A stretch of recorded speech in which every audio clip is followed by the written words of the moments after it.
Ahora. Ya. Has notado un pantallazo, ¿verdad? Sí. Sí. Pues ya empezamos la entrevista. Pues bienvenidos, chicos, chicas, a este nuevo vídeo de Extremo de la Fire. Ha habido un parón de unos meses, pero bueno, uno también tiene otras cosas que hacer. Y ahora, pues, juntando unos días antes de que acabe este fantástico y maravilloso año 2020 que a todos nos ha traído un poquito de cabeza, pues bueno, pues quería terminar con alguna que otra entrevista, entre ellas pues con Domingo Molina Terrén, que muchos de vosotros lo conoceréis sobradamente, pero para quien no lo conozca, haciendo una revisión breve sobre su trayectoria, hablamos de una persona con 27 años de experiencia en incendios forestales o todo lo que le rodea. Es ingeniero por la Universidad de California, por la Universidad de Berkeley en California, ingeniero de montes en Madrid, ha sido investigador muchísimos años. Muchos de vosotros le conoceréis quizás más por ser el coordinador de Máster Fuego y últimamente pues con una nueva iniciativa en la que algunos nos enorgullece formar parte de esta revista que ya ha visto la luz su primer número de una revista sobre incendios y riesgos en naturales. Sin más, don Domingo, bienvenido a mi canal. Gracias, Ángel. Bueno, pues nada, si quieres, como me has indicado tú antes, voy a repasar un poco mi trayectoria profesional. Yo empecé estudiando Ingeniería de Montes en la Universidad Politécnica de Madrid. De allí tuve unos años de experiencia laboral en mapificación de mapas de vegetación forestal de España. Visité bastantes regiones y me percaté un poco de la problemática de incendios que afectaba a esa vegetación. Surgió la posibilidad de ir para hacer un máster y doctorado a la Universidad de California en Berkeley, que financiaba el Instituto Nacional de Investigaciones Agrarias por la parte forestal, y conseguí esa dotación económica para ir a Estados Unidos, y allí estuve casi 4 años.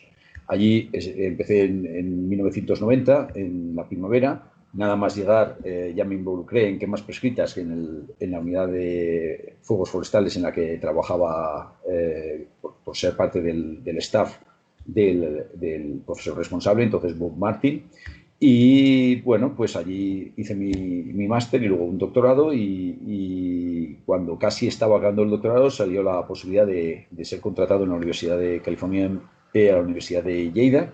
Y bueno, pues allí llevo unos cuantos años, 27 años en la Universidad de Lleida, pero 4 años más en California, o sea, total 30 y tantos años focalizado en el tema de incendios.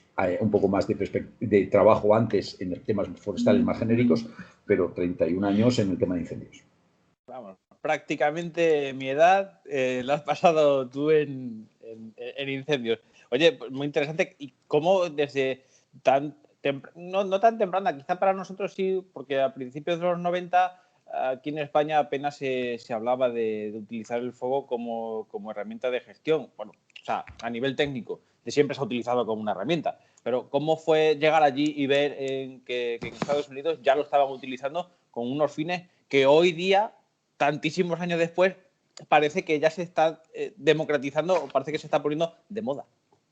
Pues oye, la verdad es que lo has introducido de una manera muy, muy clara, porque además es lo que yo pienso. Mira, yo cuando llegué a Estados Unidos, del tema de incendios no sabía casi nada. Sabía que era una cosa, pues a mi entender, para mí, aburrida o no interesante, que era toda la parafernalia de combatir incendios forestales. Y a mí entonces no me interesaba el tema. De hecho, a mí me interesaba mucho la hidrología, la gestión de la vegetación para maximizar el agua de calidad y para prevenir erosión, pero el tema de apagar incendios me parecía irrelevante. ¿Por qué? Porque en mi zona, aunque yo había participado en la extinción de un incendio forestal a los 15 años, en la zona del Pirineo de Jaca, en realidad no era un tema, era un tema totalmente anecdótico. Y sí que siempre habíamos participado en que en la zona agrícola, los huertos, se quemaban los montones, se quemaban los bordes de los campos, pero eso no era un problema, era simplemente una cosa que se hacía en agricultura y casi nunca se escapaba al monte. O sea, para mí el tema de incendios forestales era irrelevante. Entonces, aunque casi todos los alumnos de la Escuela de Montes conseguían trabajo, nada más acabar en incendios, a mí ese trabajo no me interesaba, no me presenté ni al curso básico de incendios, nunca lo hice. Entonces, cuando voy a Estados Unidos, yo iba al tema de hidrología y gestión de la vegetación y hidrología, pero con el contacto que hice en España, que estaba de sabático, era Bob Martin, que era el profesor de incendios. Entonces, yo fui a trabajar con otro profesor, no con Bob Martin, pero yo me apresuré a llegar a Estados Unidos antes de empezar las clases. Y entonces para mí era la movida de irme a otro país y otra creativa. Yo he viajado mucho. Anteriormente ya había estado trabajando en Suiza, había trabajado en Finlandia y había trabajado en Canadá. Entonces, para mí, todo esto como trabajos de verano como estudiante. Pero, entonces, a mí irme a Estados Unidos, irme a California me parecía un sueño, porque cuando trabajé en Canadá, viajé por Estados Unidos y sobre todo por California. Y entonces conocía esos ambientes impresionantes.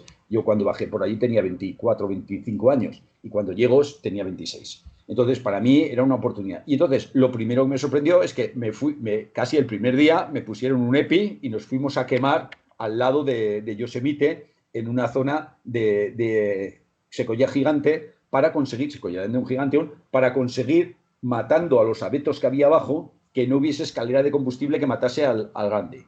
Entonces, claro, yo soy del Pirineo, para mí el ave salva quizá era el árbol por antonomasia y lo más bonito y los más grandes. Para mí era, y yo tenía que allí con una antorcha quemar unos que eran aves con color que eran iguales. Pues para mí era un poco chocante, pero yo siempre he sido bastante tendente a saber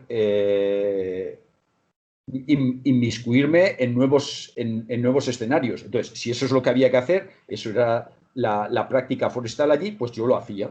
Pero me sonaba chocante. Al principio simplemente cumplía la misión, pero no entendía muy bien qué era eso. Pero claro, después de 4 años allí, esto de las quemas fresquitas acabó siendo lo que yo creía que era el instrumento más eficaz para transformar la vegetación a un objetivo de vegetación final. Claro, y cuando vine te dio una perspectiva que completamente nueva. Sí, luego aprendí que en algunas zonas de España, por ejemplo, José Antonio Vega ya hacía algunas quemas prescritas. Pero yo cuando salí en los 90 no sabía nada de eso. Es que no se contaba en nuestra escuela forestal, en la Escuela de Montes de Madrid, no se hablaba nada de eso. Fíjate lo que cambian las cosas, ¿no? Es que visto ahora mismo lo estás comentando y claro, ahora todo cobra un sentido. Porque el haber estado allí compartiendo esas experiencias con esas personas, ahora te dice, bueno, pone en perspectiva todo lo que ahora aquí intentamos hacer, porque sí que sois muchos los que, bueno, muchos, tampoco tantos, la verdad. Yo recuerdo escuchar a Ricardo Vélez hablar de cuando estuvo en África y que veía que en la sabana quemaban el pasto aquel y él, claro, o sea, al principio no lo entendía y luego dijo, claro, es que esto da pie a un paisaje nuevo del que podemos sacar mayor provecho, mayor beneficio, ¿no? Es gestión, en definitiva. Pero esto ahora, cuando tú llegas, claro, te estoy imaginando, 25 años, vienes a España y dices, hey, tengo una idea buenísima que he visto, voy a traerlo aquí. Y te encuentras con una realidad en la que dicen, vale, campeón, siéntate hasta que se te pase la gana porque eso aquí cuesta un poco. Pues lo que dices es verdad. O sea, yo hablé con muchos jefes de servicio provincial, me acuerdo de uno que no voy a nombrar, y me dijo, mira, chicos, si quieres venir a ver algún incendio, te dejaremos, pero eso de quemar, como que no. Y yo, a mí el cuerpo me pedía decirle, pero tú eres tonto, si no has visto el mundo, si no sabes nada. Que yo tenga menos años, pero es que no sabes nada. Porque algunos de los comentarios que hizo, que no, un fuego enseguida pasa a copas, no sé qué, digo, pero tío, es que no has visto mundo, por más que te vayas a jubilar en 3 años. Esperaré al próximo jefe de servicio para poder tratar esto. Y con el siguiente jefe de servicio hicimos una quema en esa provincia. O sea que realmente hemos tenido uno de los hándicaps más fuertes que yo he encontrado en España, es los jefes de servicio mayores y antiguos. Cuando hemos tenido jefes de servicio un poco más abiertos, ha funcionado todo muy bien. Y de hecho, fíjate, mi primera quema en España, que lo hicimos en Tarragona, en los puertos de Tortosa y Beceite, lo hice porque fui a la boda de un amigo, nada más llegar, y entonces en la boda del amigo hablamos, oye, Domingo, y cuéntame más lo que habías hecho y tal. Y otro de los invitados, también muy amiguete, dice, tenemos un problema allí en la zona que está más por la cabra ibérica y que queremos potenciar su hábitat y vemos que pues, el hábitat está muy embastecido por el pastizal, mucho Brachypodium retursum y a ver cómo podíamos mejorar. Y nosotros con los guardas mayores hemos hecho alguna quema y tal, pero no sabemos cómo hacerlo, siempre muy pequeña. Digo, pues nada, nos ponemos un día, yo cojo mi coche, voy allí, planeamos eso y a partir de eso, en menos de 4 o 5 meses hicimos 4 quemas. Entonces, el Departamento Forestal se puso muy a favor, el director general de entonces, un tipo pues con sus muy elocuente, pero con poco, en fin, esos directores generales a veces muy políticos. Entonces, este se puso muy animoso con el tema y quiso forzar a todo el servicio forestal, a todos los ingenieros, a que hiciesen quemas prescritas. Viajó por California, dice que había estado en mi casa. Digo, ¿en mi casa? Pues mi mujer no me ha dicho nada. Y dice, no, en tu casa de California. Bueno, el caso es que se murió el programa de puro énfasis del director general, porque les enfiló a que todos tenían que hacer quemas como si fuese California y dije, no, chiquita, que yo he hecho esta quema con Domingo porque es mi amigo y porque él toma la responsabilidad. A mí no me vas a encasquetar que haga algo que no sé hacer, poco a poco. Y entonces, quizá por un exceso de celo, porque a veces las cosas son así, a veces es por por poner barreras y a veces es por querer ir demasiado rápido. Entonces, eso paró un poco el tema en los servicios forestales en Cataluña. Pero luego estuvo Marc Castelnau, que era amigo mío, es alumno mío, que entró en bomberos y allí en bomberos sí que cogieron la herramienta y así se ha desarrollado. Aunque empezamos con el servicio forestal, fue el servicio de bomberos el que luego, de una manera interna, sin una presión y sin un bloqueo de los jefes, sí que lo consiguió hacer y desarrollar. Y ha sacado un tema que me parece muy interesante. Ricardo Vélez es una persona muy inteligente con el que yo sigo teniendo trato, aunque está jubilado hace bastantes años, y es una persona muy inteligente que trabajaba mucho, que muchas capacidades, y que una cosa como son las dehesas, que ahora todos tenemos claro que eso se ha generado con fuego y se han mantenido con fuego o con presión excesiva o suficiente de ganado, pero muchas veces nuestro contexto nuestra zona de confort nos hace no percibir algunas cosas. Y una persona inteligente, muy inteligente, como es Ricardo Vélez y que tenía muchas responsabilidades, tuvo que darse cuenta de esto cuando estaba apoyando un trabajo de la FAO en Benín, en el África subsahariana. Y allí se dio cuenta de que esas sabanas se mantenían con fuego y entonces se dio cuenta de que el fuego era una cosa necesaria y no sé qué, no sé cuántos, que había fuego bueno y fuego malo, como luego ha explicitado The Natural Conservancy muy bien en sus trabajos, cierto, pero eso ya mucha gente nos estábamos dando cuenta de alguna manera u otra. Y es cuando Ricardo trata de traerlo a España y entonces propone que el ICONA entonces hiciese un vídeo sobre quemas prescritas para silvicultura preventiva. Y entonces ese vídeo compite en varias empresas. A mí contacta una empresa, Edelman Comunicaciones International, me parece que se llamaba esa empresa, no sé si sigue, y entonces consigue el contrato. Y a mí me contratan como guionista técnico del tema del vídeo que proponía el ministerio. Y entonces voy a contar una anécdota porque creo que es relevante cómo pasan las cosas en España. Ese vídeo había que hacerse y había que hacerse bajo la dirección técnica de los técnicos del Ministerio de Medio Ambiente, de Ricardo Vélez y su gente. Pero ¿qué es lo que pasa? Que el trámite administrativo fue muy farragoso y entonces estaban ya a primeros de octubre y los papeles es cuando se desbloquean del todo. Y entonces le llegan a Ricardo Vélez, que ya tiene autoridad para hacerlo. Y entonces dice, oye, estoy con dos cosas que tengo que hacer y nos llegará el cierre del ejercicio y no hemos empezado con las quemas. Esto no se puede hacer. Y le dice a la empresa, cancelamos, porque yo no voy a jugar a cerrar un proyecto pendiente de que me lo entregues después, que ya lo he hecho muchas veces y esto me genera muchos problemas. No se puede hacer, no tenemos tiempo, se acabó. Y entonces le protestan un poco los de Edelman y dicen, pero sí, es que esto lo podíamos hacer perfectamente, nos dice nuestro contacto técnico, que él tiene las quemas, las puede hacer, no sé qué, no sé cuánto. Porque claro, a mí me preguntaron, digo, las quemas habían dicho que se hacían en Madrid, que con los servicios del ministerio y tal, pero ahora no tienen tiempo. Digo, pues que se hagan aquí. Si yo tengo una quema, estaba quemando entonces el vaso del embalse de Rialp, que eran 200 hectáreas, y me quedaban unas hectáreas para quemar. Y entonces las iba a quemar una semana esos días, pero me dicen los de Delman, y no se podrían quemar no podíamos hacer las quemas allí porque el ministerio de aquí tiene problemas y dice que no le da tiempo. Digo, espera, pues pregúntaselo a Ricardo, yo de momento las paro. Y entonces Ricardo dice que me cuentan, Ricardo nunca me ha hecho este comentario, pero deduzco que es porque funcionó. Dice Ricardo, bueno, pues podíamos hacerlo así, como Domingo se maneja con esto perfectamente, pues entonces nos quitamos el marrón de tenerlo que gestionar nosotros, que ahora mismo no podemos, y en vez de ser nuestra dirección técnica la que hace todo, delegamos. Entonces, que las haga Domingo y nosotros la damos por visto bueno, y entonces, sí, solo si nos aseguráis que está esto para tal fecha.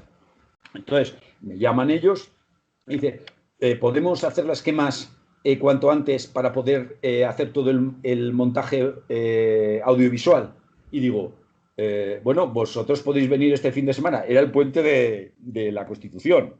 Y dice, podéis venir este fin de semana. Estamos hablando de diciembre.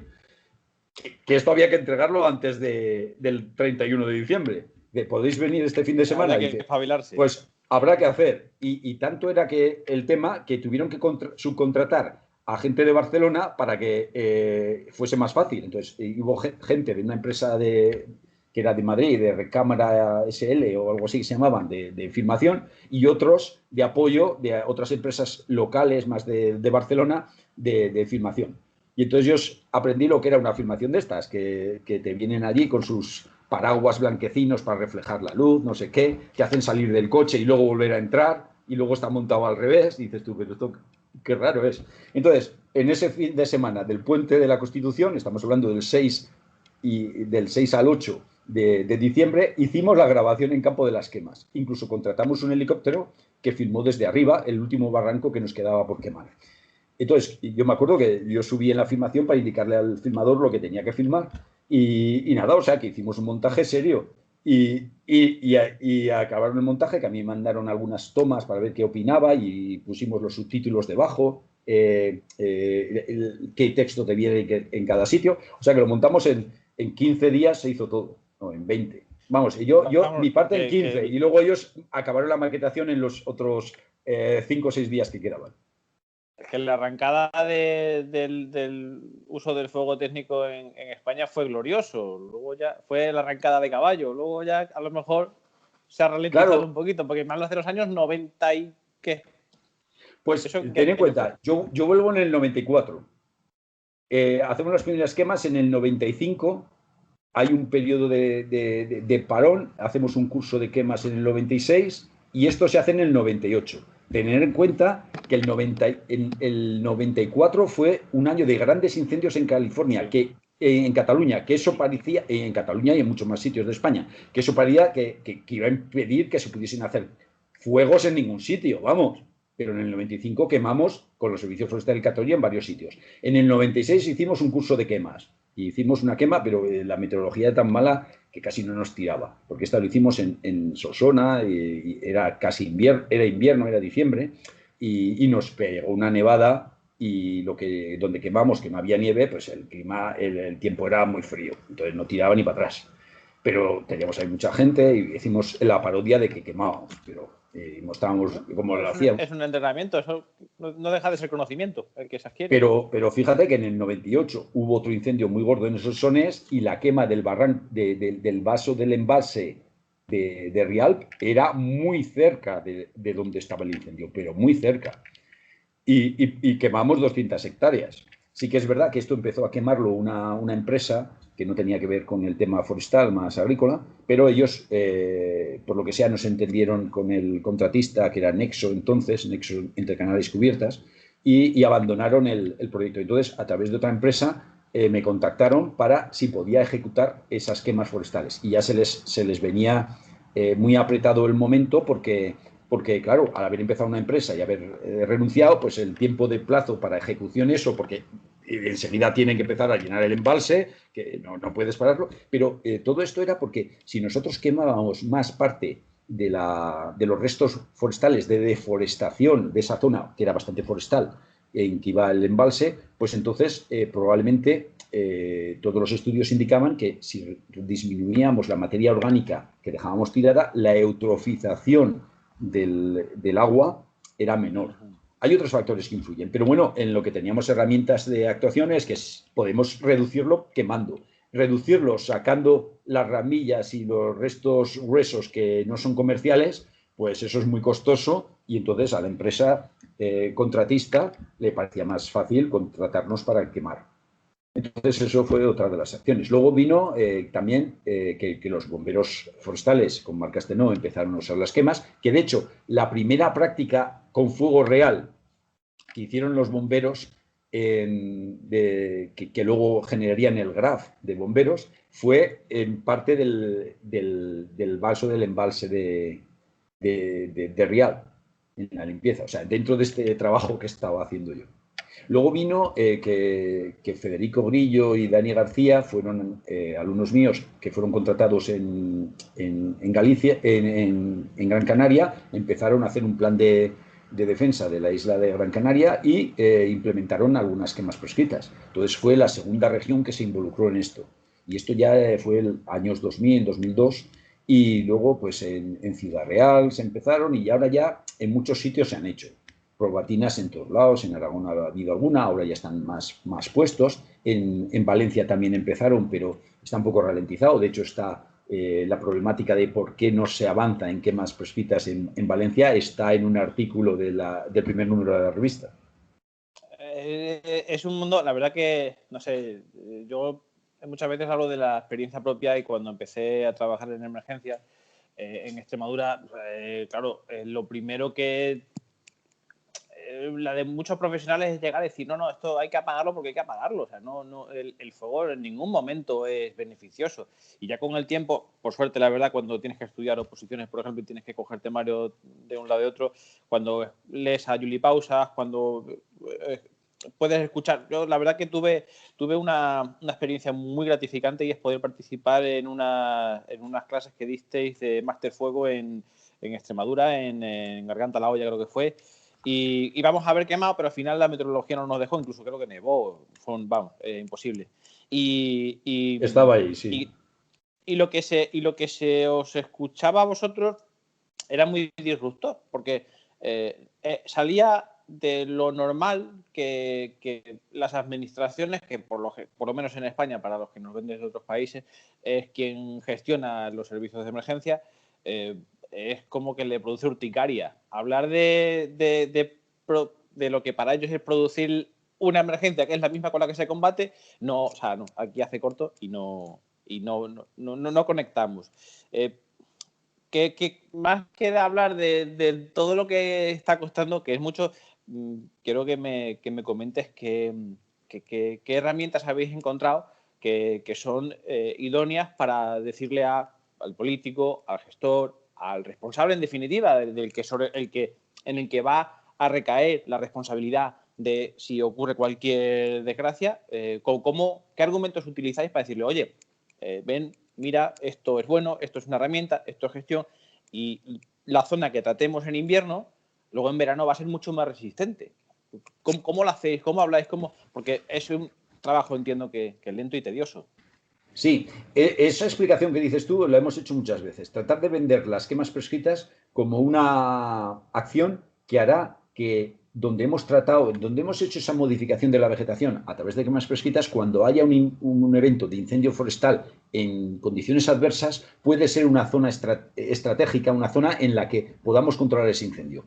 ¿Qué pasa? Que este enfoque es didáctico y cualquiera que quiera analizarlo sin sesgos, pues debería verlo como un algo razonable. Es razonable, debería verse así. Lo que pasa es que todos estamos en nuestra zona de confort y no queremos hacer variaciones y sobre todo ser responsable de la iniciación de un fuego que luego puede... y la gente se asusta.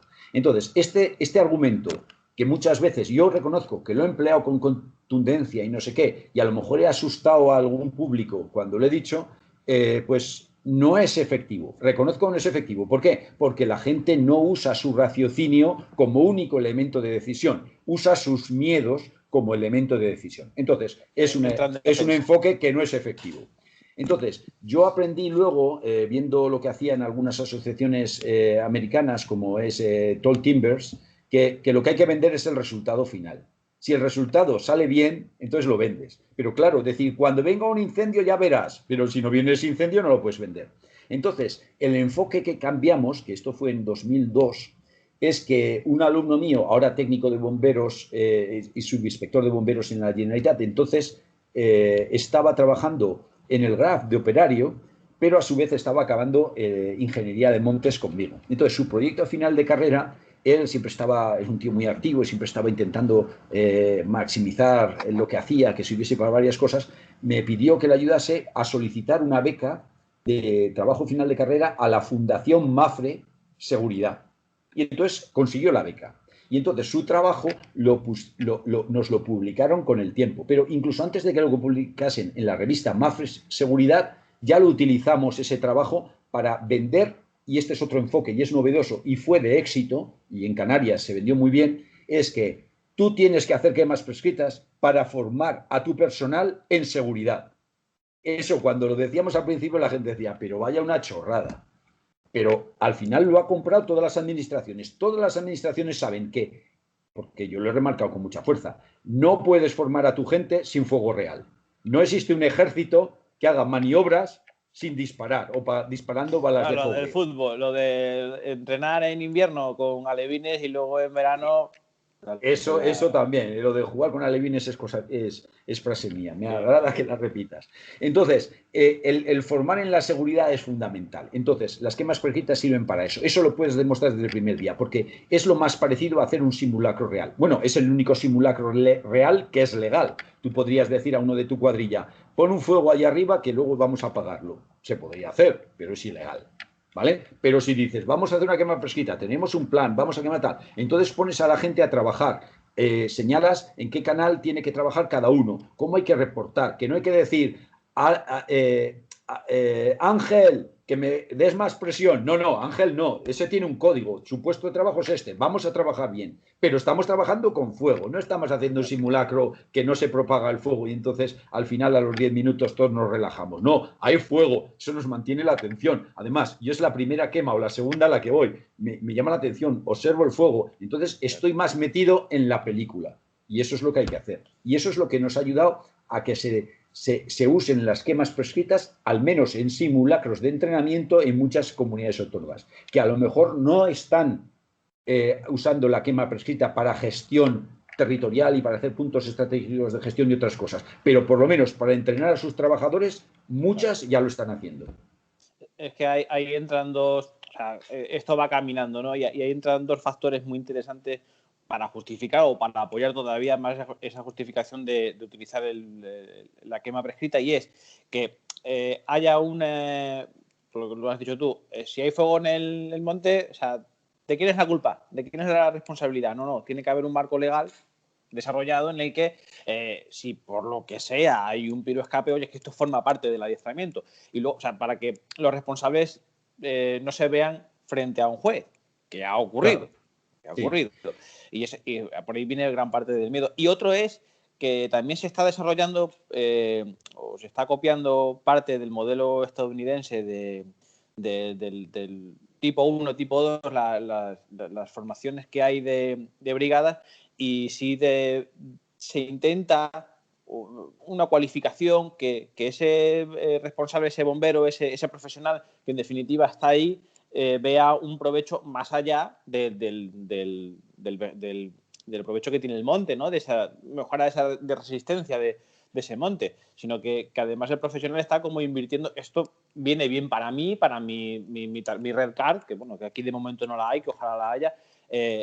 Vosotros, como ya vamos a lo que es Master Fuego está proponiendo eso. La verdad es que vosotros, Master Fuego, está formando o ha formado ya a la inmensa mayoría de la parte técnica superior de este país y de otros. ¿Vosotros cómo también defendéis la formación del profesional y la regularización legal? Has tratado estos dos temas y los has esbozado de una manera muy clara. El primero que decía es que las quemas como para entrenar a las personas y que el documento del plan de quema sirve para asegurar las responsabilidades de la gente. Esto, los planes de quema al principio eran más simples, pero ahora todo plan de quema tiene su propio plan de contingencia, con lo cual el que haya un escape no es una calamidad, sino algo que está previsto en el plan que puede pasar. Entonces, si puede pasar, se activa el plan de contingencia, que yo he participado incluso en quemas prescritas bastante poco dotadas de personal, y en algunas, que yo he sido el responsable, pues se nos ha salido una pavesa fuera. Pero ¿qué problema tiene si tienes un personal conocedor del sistema que está allí mismo? Hombre, si son ciegos y están dormidos, pues puede ser un problema. Pero si no son ciegos y están en la actividad, pues simplemente se despliegan hacia ese foco secundario y se paran. Y ya te digo, yo tengo la experiencia de escapes de estos sin un plan de contingencia escrito, que hemos podido resolver fácilmente con muy poco personal. Pues como no va a ser todavía mucho más fácil con un plan de contingencia escrito y aprobado y con personal muy profesional y con suficiente dotación de personal. No hay ningún problema. Y luego la segunda parte que dices tú es muy importante, el establecer estas esquemas prescritas que son simulacros de actuación y de mejora de cómo se despliegan el dispositivo que está al mando de esa ejecución, pero a otros que invita de otras regiones o de otros dispositivos de la misma región que son complementarios, como podría ser Protección Civil o cualquier otro grupo de voluntarios, que los llama a este simulacro para saber cómo responder en una emergencia. Lo mejor, con otros grupos, lo mejor es que participen en tu simulacro. Entonces, eso ha permitido y está permitiendo en algunas regiones que tienen más sofisticado este sistema de capacitación profesional para que cuenten esas horas de cara a las acreditaciones. Y lo que dices tú es muy importante. Tener tipologías de bomberos o tipologías de unidades es muy importante. No podemos pensar que todo nuestro dispositivo tiene la misma formación y que todos responden de la misma manera. Incluso donde no existen tipologías, en la práctica existe, informalmente sabes que los helitransportados sirven y los otros no sirven para algunas cosas. Entonces las terrestres tienen la misma formación, pero no las vas a usar para lo mismo. Y tienes que todas, a lo mejor en alguna comunidad pueden ser helitransportadas, pero en la práctica no las helitransportas nunca. ¿Por qué? Porque sabes que hay distintos niveles. Lo bueno es tenerlo certificado. Es que también depende mucho de las comunidades autónomas. Sí, sí. Tú tienes en Extremadura que quien es helitransportado, y tú tienes en Andalucía que básicamente todo el mundo se helitransporta. O sea, va rotando, excepto la gente que está como no apta para primera línea de fuego, pero el resto del mundo pasa todo. Esa es otra variante con la que tienen que tener en cuenta. Es decir, a ver aquí la costumbre que tiene y hacia dónde deberíamos llevarla. Pero lo que hay que ir mejorando, por ejemplo, en Cataluña se tiene muy catalogado el personal de qué capacidades tiene porque se le certifica su propia organización, y otros que no tienen esa certificación pero pueden participar de apoyo. Pero está muy claro quién, en principio, está mucho más restringido entre regiones quién puede ejecutar una quema prescrita. Y una quema prescrita en extinción es una quema de ensanche o un contrafuego. Y la pueden utilizar los que están capacitados por formación. En otros dispositivos, la quema de ensanche o el contrafuego puede ejecutarlo cualquiera, porque todos tienen la formación. Bueno, entre comillas, todos tienen la formación. ¿Qué formación tienen? Entonces, tipificar quién tiene la formación y, por tanto, la competencia para hacer algo que tiene una especificación técnica es importante. Y eso no estamos llegando todos al mismo ritmo, pero yo creo que la voluntad en muchos sitios está. Sí, voluntad está. La de entorpecer también está en la voluntad. Pero que a lo mejor lo que necesitamos también es, a ver, Castilla-La Mancha ya tiene su nivel de acreditación bastante avanzado, pero el Ministerio se ha hecho ya eco de esto, Educación ya tiene noticias, hay sabemos que en el caso de España son 17 comunidades autónomas, cada una parece que lleva un ritmo diferente, pero habéis hablado, no sé si de forma directa o lo habéis dejado caer, que esto tiene que estar dentro de un sistema de cualificación nacional. Sí, sí, lo hemos hablado de forma informal y de forma formal. Y nos consta que ya es hace bastantes años. Esto yo la primera vez que lo oí, que era reciente, era en el 2010 cuando finalizamos el proyecto europeo Fire Paradox y estuvieron invitados a la jornada de puertas abiertas del proyecto, casi de clausura del proyecto que hicimos en Freiburg, Alemania. Vinieron muchos responsables, jefes de servicio de regiones españolas en el tema forestal y vino el entonces responsable, creo que a nivel de subdirector general del ministerio, sobre el tema de formación, de acreditaciones de estas. Y nos comentó que el Ministerio de Educación les había dicho, ante una pregunta suya, que era, ¿quién puede certificar las cualificaciones profesionales en incendios? Y el Ministerio de Educación dijo, vosotros. El Ministerio, como se llame cada vez, que tiene las competencias forestales, es el que tiene la competencia de la acreditación, no el Ministerio de Educación. O sea, en eso se la traspasa. Entonces, no quiero decirlo de una manera que suene dura, pero la responsabilidad es a nivel del departamento del ministerio que lleva las riendas de lo forestal. Y sí que tienen la intención de hacerlo, quizá no tienen el personal para hacer todas las cosas. Yo veo yo tengo una queja con la administración en general, las autonómicas y la central. Todos tienen unos cuantos funcionarios y tienen muchas tareas. Y el problema cuando decimos que no hay innovación en la administración es porque hay que tener un liderazgo fuerte en decir, a ver, mi capacidad de trabajo con la gente que tengo es esta. Si hay que innovar, es que vamos a hacer nuevas cosas. Si vamos a hacer nuevas cosas y no tenemos dinero para contratar a más personas, hay que poner sobre la mesa qué dejamos de hacer para hacer lo que es importante, que decimos que hay que innovar. Y lo voy a decir así, yo a mis hijas siempre les he dicho, llegan nueva época de regalos. Si entra un regalo nuevo, un juguete nuevo, tiene que salir otro, porque no caben en la habitación. Es que esto, yo no he sido mal padre, no les he obligado a tirar la muñeca anterior cuando llegaba la muñeca nueva o el juego tal, no. Pero sí que la filosofía... Yo lo estoy pensando, yo tengo ya mucho plástico en casa.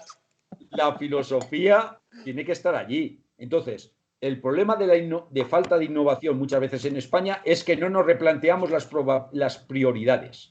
Si queremos hacer algo nuevo, tenemos que dejar de hacer algo antiguo, porque si no, nos vamos a decir que no podemos porque nos falta capacidad de trabajo. Eso no está justificado. Tenemos que priorizar para hacer lo que decimos que queremos hacer.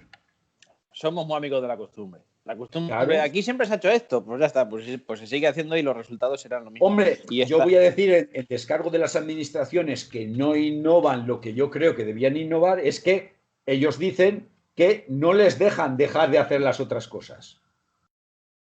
Vale, pues peléalo más, ya, porque venga, te tienen que dejar que quites algo para poder hacerlo tú. Y bueno, lo último que no te he comentado es que has dicho lo de Máster Fuego. Pues bueno, sí, tenemos el orgullo de decir que sí, que hay mucha gente que está en puestos de responsabilidad en incendios forestales que se ha formado en Máster Fuego y otros que están en puestos intermedios que también se han formado en Máster Fuego. Estamos muy contentos de haber podido tener un eco, que nuestra formación se haya enfocado principalmente a gente que ya estaba en el sector. Ha habido estudiantes jóvenes que se han metido allí, que no sabemos si acabarán en el tema de incendios o encontrarán un trabajo mejor al que dedicarse, pero por eso nosotros hemos seleccionado casi siempre en aquellos técnicos que ya estaban dentro del sector de incendios, porque nosotros tenemos la responsabilidad de formar ciudadanos, pero hay una responsabilidad social de que nuestra formación haga un cambio en el país. Pues es más fácil que haga el cambio en el país si a los que formamos ya están engranados en el sistema de trabajo aquí, y más si tienen altos puestos en la administración. Entonces es cuanto más fácilmente, en la administración o en las empresas, es cuanto más fácilmente el cambio va a surtir efecto. Y hemos tenido éxito. Sí, la verdad que como experiencia personal, que siempre me gusta decir alguna, yo recuerdo, me presenté a un proceso selectivo en Castilla-La Mancha. Yo siempre he trabajado en escala básica, de momento, y creo, bueno, de momento sí, de momento y ojalá cambie en algún momento, pero oye, aquí estamos. Y coincidí con una persona que me reconoció por los vídeos y tal de aquella época, hace ya años de esto.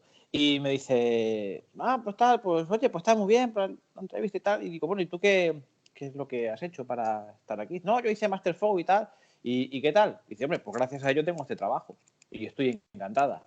Esta persona me lo decía así. Digo, oye, pues, oye, guay. Porque muchas veces, por desgracia, vemos, tú lo has dejado de entrever, que muchas personas hacen una inversión personal, porque todo esto es una inversión económica, en tiempo, en energía, acaba siendo bastante exigente y además me consta que cada vez que ya vais por la quinta edición, la No, gente llevamos 9. 9. La gente es Desde muy el amiga de 2012. poner en su perfil Master Fuego 2.0, 3.0, tal. La gente le gusta mucho.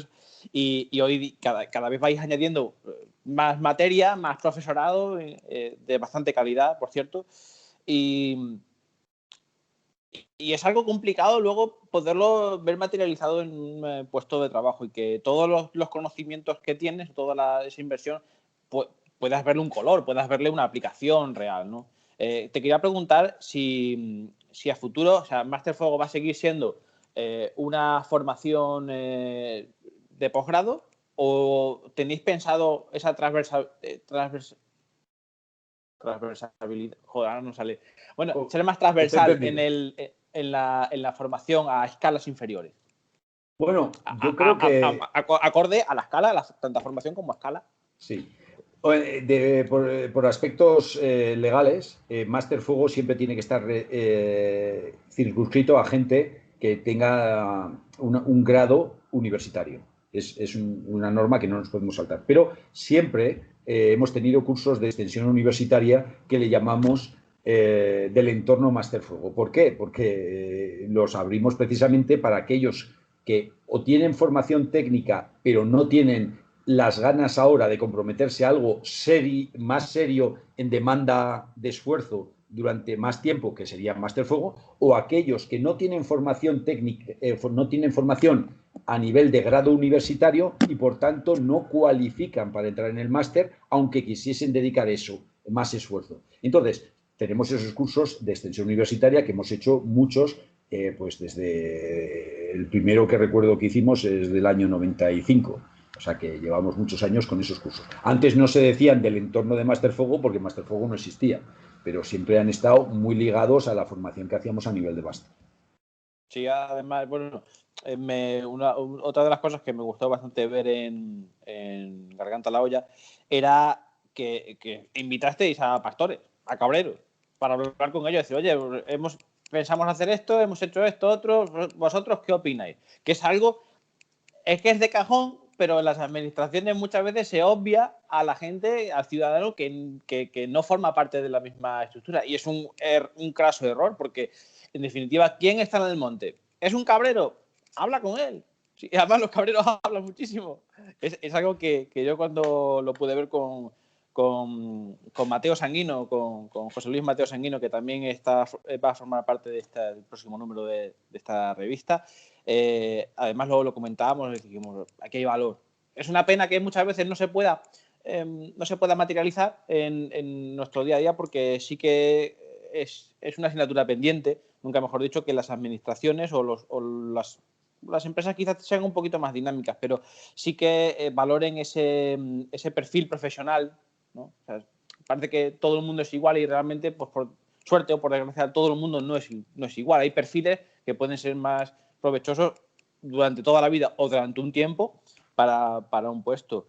Te quería preguntar, ahora Master Fuego va a seguir funcionando, pero le habéis dado una imagen a nuestro, o ha empezado a dar una imagen muy interesante a nuestro mundo en esta versión de revista, que en algún momento será tangible, será papel, pero de momento es digital y la verdad que creo que son 80 90 páginas cargadas de información. ¿Cómo surgió la idea de hacer esta revista? Bueno, paso a la revista, pero antes quiero comentarte una cosa sobre el último que has dicho.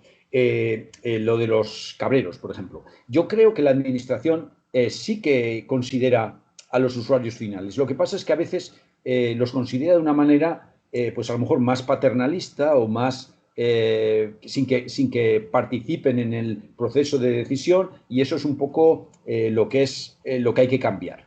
De hecho, en la revista sale un artículo que se llama Pastoreo Prescrito de Didac Díaz, que hizo el máster anterior a Máster Fuego y está muy formado, estudió en la Universidad de Lleida, y este técnico del Cabildo de Gran Canaria de Medio Ambiente ha trabajado mucho esta historia de involucrar a los pastores. Y dice explícitamente en el artículo que sin hablar el mismo lenguaje que los pastores, o sea, convenir en un mismo lenguaje, haber trabajado juntos, a entenderse y tener un lenguaje común, no se puede planificar su contribución a la prevención de incendios forestales, que es muy importante.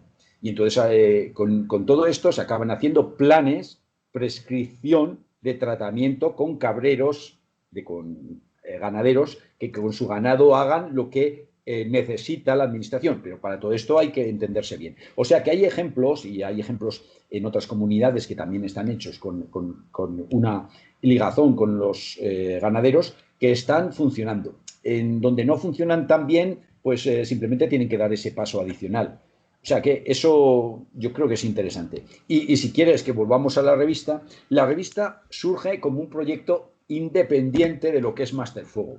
Pretende ser una revista absolutamente independiente. Sí que es verdad que estamos dos instructores de plantilla de Máster Fuego en el comité de 7, comité editorial de 7 miembros, pero tenemos gente que también ha pasado por Máster Fuego, no todos que están en el comité, y de alguna manera pretende ser algo más transversal y más independiente y más internacional. De hecho, tenemos 2 personas de fuera de España en el comité este de 7, y surge con una intención, que es a lo que me estabas un poco preguntando. La intención con que surge es que sea un canal de comunicación del tema de incendios forestales, pero también de otras emergencias, que en eso queremos hacer un especial énfasis. Pero bueno, incendios es un poco la emergencia que más preocupa normalmente, y por eso en el nombre está así. Y lo que pretendemos es que sea un canal que sirva no solo para la parte técnica, que es lo que ha sido Máster Fuego, sino también para el personal de a pie que trabaja en incendios forestales. Entonces, uno de los cometidos que nos hemos impuesto es que pueda publicar gente que a lo mejor no esté muy acostumbrada a redactar documentos que sean interesantes desde el punto de vista de estar bien estructurados para pasar la información. Para nosotros lo importante es que la idea sea buena y que el que quiera contar la idea tenga el propósito de seguir nuestras instrucciones o las instrucciones de nuestros revisores para encaminar ese artículo a un artículo que tenga una calidad mínima para poder expresar las cosas de una manera coherente. No, nos importa más que la idea sea buena que el que escriba sea buen escritor. Sí. Quizás sea una herramienta más práctica a la hora de conseguir esa transversalidad. ¿Transversalidad? Pues no lo sé, no sé muy bien escribirla. Bueno, eso, de conseguir que todos los conocimientos que habéis conseguido, que hemos conseguido unos y otros, lo podamos difundir desde un canal único, ¿no? Porque además, siendo en castellano, pues la idea es que Sudamérica o el resto de países hispanoparlantes también se pueden beneficiar de esto, que muchas veces nos miran desde otros países, miran a la península ibérica y con la mirada del aprendiz, ¿no? Y nosotros a lo mejor quizá todavía no nos lo creemos realmente, que tenemos una trayectoria, siendo como somos servicios de emergencia jóvenes, comparado con bomberos estructurales, sí tenemos una cantidad de experiencia enorme. Lo que pasa es que nunca hemos sabido capitalizarla. Bueno, nunca. No hemos sabido capitalizarla todo lo que hay. Y es algo que, por desgracia, que hay que agradecer esto y a muchísima gente que está en su recta final laboral antes de su jubilación, que por casualidades de demografía, ahora es en bloque, se nos está yendo un montón de gente cada año, y es gente que yo se lo digo muchísimas veces a mis compañeros, decirles, es que vosotros no os deberían dejar iros. Pero ¿cómo no nos van a dejar irnos? No, a ver, entenderme, no que estéis en el monte y apagando fuego, sino que de alguna forma podáis contar vuestra historia. Y es algo que ocurre porque lo estoy viviendo laboralmente, también incluso en bomberos de consorcio, de diputación, gente que se va y pues hasta luego. No, ese hombre que además, por lo general, la gente mayor, a casi todo el mayor, a ver, entendemos por mayor, con mucha experiencia acumulada, mucha juventud acumulada, les gusta transmitir sus conocimientos. Sirva este vídeo, sirva también esta revista para que encuentren, si sienten la necesidad, que encuentren una vía por la que encauzar sus experiencias. Que aunque todo el mundo dice, no, esto yo lo viví y tal, no, pero es que se aprende muchísimo. Y yo una de las cosas que más le tengo que agradecer a haber sido siempre el niño, porque de hecho hoy día sigo siendo creo que la persona con mi tipo de contrato más joven, que ya manda narices, que ya peino alguna cana, siempre con gente mayor y no te queda otra cosa que callar y escuchar, y escuchando se aprende mucho. Y yo creo que es algo que ojalá, si ahora que esta es revista, ojalá el día de mañana incluso pueda ser podcast. En Estados Unidos sí tienes la de Dos Cadenas Más, Two More Chain, que es un podcast súper interesante. Ojalá todo esto pueda seguir caminando, y antes de que se nos vaya la gente que vivió esos incendios del 94 con sus 20 largos años o 20 y pocos años, sepa deciros, oye, que el paisaje era este en ese momento, porque somos muy débiles de memoria. Pues mira, creo que tienes razón, que la revista tiene que cumplir eso. De hecho, nosotros tenemos varias secciones, y una de las secciones es la sección de... ¿cómo lo llamamos? Es entrevistas, es reconocimientos. El reconocimiento. Nosotros queremos reconocer, y de hecho, en esta primera revista, el reconocimiento que hemos hecho es a 2 personas de cariz técnico, pero está abierto, y yo lo tengo pedido a varios compañeros que me busquen una persona que no sea necesariamente una persona técnica que haya liderado esa organización o una organización, sino que sean gente que tienen experiencias que contar y que es reconocida por su colectivo, por sus compañeros. Entonces, es muy bueno tener ese reciclaje de la experiencia, ese compartir la experiencia adquirida. Lo que no se puede es que cuando uno se jubile se lleve su mochila de conocimientos con él. Eso, en realidad, es, por un lado, egoísta esa persona si no hace el esfuerzo, pero muchas veces esa persona a lo mejor no tiene las dotes de comunicación y tiene a lo mejor una cierta timidez a que él puede aportar algo. Eso no lo podemos permitir. Tenemos que capacitar a esta gente para que nos transmita. Hacérselo fácil, hay que hacérselo fácil. Y luego... Yo creo que sí, tienen más facilidad de la que pensamos. Lo que pasa es que tenemos que estar en su entorno. Es decir, claro, si el entorno es al lado de la candela porque estamos ahí quemando unas ramas y tal, esa persona empieza, habla y tú te quedas y dices, ostras, madre mía, que a mí es algo que se me quedó dentro. Es decir, si esta persona ha vivido todo esto en los últimos 30 años, ¿qué me quedará a mí por vivir? ¿Qué pienso yo que he vivido y realmente no? Porque esta gente me está diciendo, no, es que yo pensábamos esto y todos nos encontramos con otra cosa. Pues yo, la verdad que tengo una lista de personas que ojalá pudiera, lo que pasa claro que también hay mucho recelo, no, a ver, ¿qué me van a decir? Porque estamos hablando de que no se nos olvide nunca, en nuestra profesión se han vivido situaciones hartamente complicadas, no solamente en el momento, sino luego las repercusiones que han llegado a tener en las personas, ese factor humano, que yo creo que es lo más importante que hay, porque es la esencia, es la base de todo. El factor humano es algo que queremos, ya hemos hecho algo en este primer número, pero es una parte muy importante que hay que tener siempre en cuenta. No solo los factores técnicos, no solo los probadores de cachivaches de la revista, que tú eres uno de ellos. Hay que ver las cosas humanas. Anticipo que para el número 2 tenemos una entrevista que ya está redactada, ya está cerrada, de un voluntario de Protección Civil. Ese voluntario de Protección Civil no ha escrito el artículo, que de hecho firma, lo que ha hecho es ser entrevistado por una de las personas de nuestro comité, nuestro equipo editorial, y le ha hecho una entrevista sistemática, y a partir de esa entrevista sistemática se ha redactado el artículo. Entonces, una persona que lleva 30 y tantos años haciendo una misma faena de voluntario aconseja a los que quieran ser voluntarios por qué pueden ser voluntarios y qué tienen que tener dentro para hacer ese trabajo de voluntario. Pues eso, él a lo mejor no pensaba que eso lo podía transmitir, y lo está transmitiendo a través de este artículo. Entonces, yo creo que esta sección de reconocimiento que nosotros tenemos, creo que tiene que enfocarse de esta manera. Un poco, el que transmite tiene que ser una persona que tiene una larga experiencia acumulada y que se le considera que tiene algo que aportar, y no tiene que hablar de aquel suceso que se jugaron en la vida, necesariamente no se tiene que focalizar en eso, aquello que haya sido traumático, sino un poco tenerlo con perspectiva, es decir, hablar de lo general citando cosas específicas, pero no centrarnos en una experiencia traumática. Eso no necesariamente ayuda, pero sí que a lo mejor hay que contarlo como parte de la historia. A más de uno nos ha puesto en nuestro lugar. Algún que otro comentario, alguna que otra historia nos ha puesto en nuestro lugar y te has ido a casa. Bueno, tranquilidad. Pero, ¿sabes? También te voy a decir que yo tengo la experiencia de un alumno que ahora ha sacado, ya ha pasado casi todas las pruebas de una oposición y va a ser técnico en Bomberos de Cataluña, va a ser subinspector.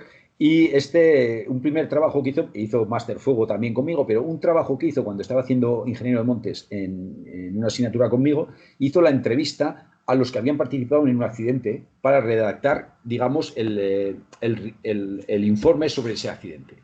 Y ese accidente había sido un accidente llamativo, porque estaban con la punta de lanza trabajando en un sitio y les tocó salir por piernas. Y al salir por piernas abandonaron la manguera porque era necesario para ir al camión. Y en el camión, dentro del humo que se montó allí, pensaron que ya se había subido todos, pero había uno todavía corriendo detrás. Entonces, eso generó un mal rollo importante.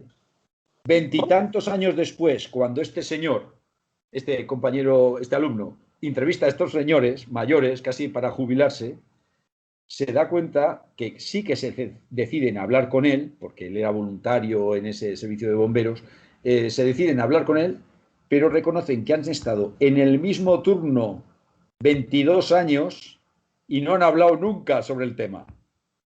O sea, ¿cómo podemos aprender de un suceso si por más que sea traumático nos da miedo hablar? Porque claro, es que si sacas el tema, voy a decirlo de una manera, acabas enfadándote, ¿no? Entonces no lo saco. Pero si no es para enfadarse, es para aprender. Todavía no nos han enseñado a tener inteligencia emocional. O sea, no nos han enseñado, a lo mejor tampoco queremos aprender inteligencia emocional, a gestionar nuestras emociones. Es que es algo que a la larga...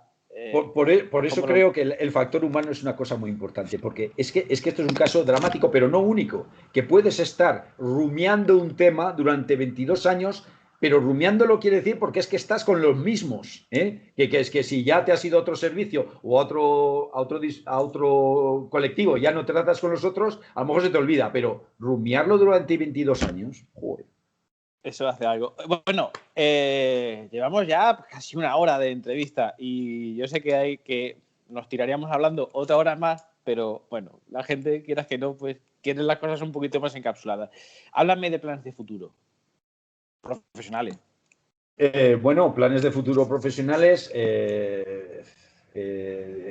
Tenemos un proyecto que estamos redactando, una propuesta de proyecto que puede ser muy interesante. No sé si nos la financiarán, pero un poco es a base de TREX, de Training Exchange, construir un mejor entendimiento entre los diseñadores de herramientas tecnológicas y los usuarios de esas herramientas tecnológicas. Muchas veces tenemos gente muy competente en desarrollando herramientas tecnológicas y que cree que los que están en punta de lanza o los que están de jefe de sección tienen la capacidad para descargarse esa información, procesarla y tomar decisiones tan rápido. Y lo primero que pasa es que la gente que le gusta mucho esas cosas tecnológicas no se dedica a estar en punta de lanza, sino que va a las empresas tecnológicas. Con lo cual hay que tener un principio de, no voy a decir humildad, sino de realidad, sabiendo que si tú eres un friki de estas cosas, estás trabajando aquí. Y los otros, si están trabajando en el otro lado, puede que no sean menos inteligentes, pero simplemente que no les interesa tanto esa parte. Entonces, saber cómo se puede diseñar cosas que esta gente que tiene otras preferencias en la vida puedan utilizarlas. Entonces, queremos en estos treks que se pongan uno en la piel del otro. Entonces, eso es uno. Luego, estoy con gente de la Universidad de Vigo en un proyecto que empezamos a hacer ahora, que es un poco hacer prevención frente a incendios forestales, pero no estamos defendiendo casas, no estamos defendiendo personas. Lo que queremos defender es patrimonio histórico catalogado. Es en Galicia, los paleocastros y otras cosas que están por ahí por el monte, que están inventariados desde un punto de vista de cultura, pero que a la hora de cómo los defendemos, de momento en cultura no se han planteado que un incendio forestal lo puede destrozar. Están pensando en robos, en acampadas ilegales, en ensuciar la gente que va por allí y tirar basura. Eso es lo que de momento está. Pero nosotros, de la perspectiva de incendios, nos hemos dado cuenta que hay daños a cosas que como tenemos sensibilidad, sabemos que son bienes culturales, y que el incendio, como se propaga libremente, puede dañarlos. Entonces estamos intentando usar todo lo que es teledetección y conocimientos de prevención y simulación de propagación de incendios para saber cuáles serían los puntos críticos donde habría que hacer modificaciones de la estructura de la vegetación para asegurar que los fuegos que pasen por ahí no se acerquen a las zonas de interés cultural. También hay que entender que zonas de interés cultural hay tantas que tenemos que saber cuáles son las más vulnerables para hacer las infraestructuras solo para las más vulnerables, no para todas, porque no acabaríamos nunca. El priorizar siempre es un hecho. Bueno, esos son dos ejemplos. Principalmente la defensa del patrimonio y la retroalimentación de todas las escalas. Sí, y bueno, fabrica, quien consume, quien decide. Luego hay otro proyecto que ese ya lo hemos avanzado mucho, y es escribir el artículo, pero creo que escribir el artículo es importante, o sea que no está acabado, aunque ya hemos hecho el trabajo base, que es lo de el estrés térmico en los trabajadores, cómo lo perciben los bomberos forestales el estrés térmico. Eso es una encuesta masiva que ya hicimos, la tenemos analizada y ahora tenemos que tener el tiempo para redactarlo bien y llevar a una publicación de impacto, pero también a la revista. En la revista, el primer artículo de la revista es de Belén Carballo, que es la que está liderando el tema y ya cuenta un poco de ese trabajo. Sí, además la perspectiva de León hizo un trabajo muy interesante tomando la temperatura a intervinientes en incendios. Sí, aquello fue... Sí. Son líderes. Ojalá tenga continuidad, aunque ahí se desarrollará también mucho entiendo, yo lo estoy viendo cada vez más en mi escala, de que el ataque directo, muchas veces ya empezamos a pensar, oye, que lo mismo que por unos pinos más que menos, que no pasa nada, que nos vamos a tal sitio, estamos más seguros, menos contaminados, menos... Pero no solo el ataque directo, también las labores de remate. Las labores de remate... ya cuando yo estaba en Estados Unidos en los primeros 90 ya estaban muy cuestionadas, y lo que se hacía es minimizar las labores de remate y ya estaba implementado porque se sabía que sobre todo los humos en la combustión incandescente son más tóxicos. Entonces lo que hay que hacer es saber perimetrar bien y tener paciencia monitorizando y no removiendo las zonas calientes para sacar ese humo y asegurarte que está apagado. No, lo que hay que hacer es tener paciencia y monitorizar esos incendios y saber que tú tienes unos límites, que has picado hasta suelo mineral en el perímetro. Y para eso gana mucho una cosa que en Extremadura sí que se usa mucho, y en Castilla-La Mancha, que es los vehículos, la maquinaria pesada. O sea, la maquinaria pesada te puede asegurar esos perímetros. Esa maquinaria pesada, que tenemos que entender que es que el trabajo de la maquinaria pesada no acaba con la extinción de incendios forestales y con la con las labores de liquidación, acaba con las labores de restauración de esos perímetros. Es decir, que la cicatriz que hace el bulldozer se deshace por la misma maquinaria después, con lo cual no favorecemos los procesos de escorrentía erosiva. Esto Sí, también es una cosa que en además, Estados Unidos está normalizada, que las labores del bulldozer siguen después. En la Aquí lo primera tenemos revista disociada de... en general.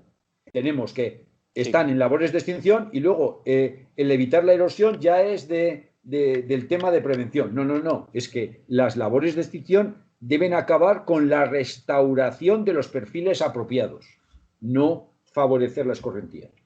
para todos aquellos que quieran saber un poco más de esto, en la revista de Incendios y Riesgos Naturales, que en el cajetín debajo de este vídeo va a aparecer el enlace directo, también pueden leer sobre maquinaria pesada, sobre la EMIF, más en concreto, y bueno, yo creo que va a ser un tema recurrente el de la maquinaria pesada. Pues, ¿quieres añadir algo más, Domingo? Bueno, sobre este tema que hablas, en el próximo número tenemos los cursos que se han hecho de formación en maquinaria pesada en Portugal por técnicos españoles de Ciudad Real y de Extremadura y con personal que son los que manejan los bulldozers que también se desplazan a Portugal a la formación. Entonces, eso en Portugal están dotándose mucho de estos medios y la formación es conjunta, es una formación española y o sea que estamos ganando en interacción y en compartir conocimientos.